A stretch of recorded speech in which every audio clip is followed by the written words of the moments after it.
قرآن کریم ترجمہ کے ساتھ پڑھیں یا بغیر ترجمہ کے؟ قرآن کریم ترجمہ کے ساتھ پڑھنا بہتر ہے یا تجوید کے ساتھ، جبکہ تجوید میں بہت کمی ہو؟ بنت آدم۔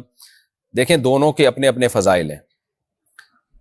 یہ ایسے ہی ہے جیسے کوئی کہے کہ گوشت کھانا بہتر ہے یا سبزی، تو بھائی سبزی کی اپنی ضرورت ہے، گوشت کی اپنی ضرورت ہے۔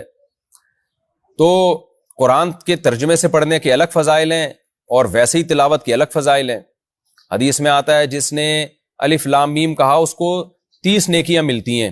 اب الف لام میم تو حروف مقطعات میں سے ہے نا، اس کا تو کوئی ترجمہ ہی نہیں ہے، تو اس سے علماء نے استدلال کیا کہ یہ 30 نیکیاں بغیر ترجمے کے پڑھنے سے ملتی ہیں، تلاوت سے۔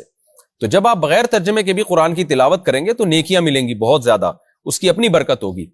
لیکن اس سے یہ ہے کہ قرآن سمجھ میں نہیں آئے گا، تو سمجھنے کے لیے الگ ٹائم رکھیں آپ، تو ترجمہ سے پڑھیں، تفسیر سے بھی پڑھیں، اور الگ سے کچھ قرآن مجید کی تلاوت کا معمول بھی بنائیں۔